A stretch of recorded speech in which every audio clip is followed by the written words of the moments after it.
I know you want this. Wow. Maybe you don't know this yet.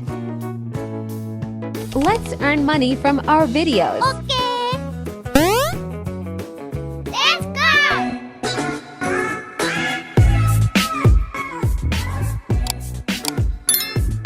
Hi, in this video, I'm gonna teach you guys on how to earn money in your Facebook page video.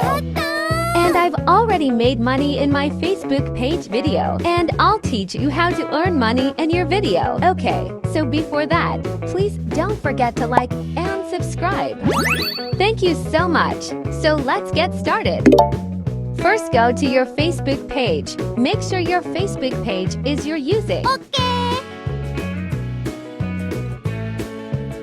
Now go to your Facebook page profile. Scroll down.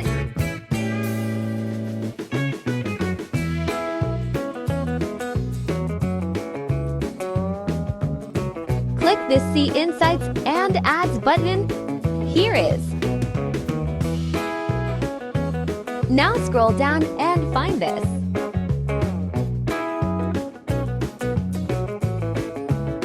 Click this Settings button and turn on this. Make sure this is turned on of all your videos in your Facebook page, okay? Yosha! So we can all make money here. So if you're done to turn on this in your all videos, you need to increase views. Share all your videos in your Facebook group. Then when you have reached 1,000 views on one of your videos, you can earn money from your video, and you can withdraw it to Gcash or bank account. So that's for all in this video. I hope you enjoyed. Leave a comment. Thanks for watching. Subscribe.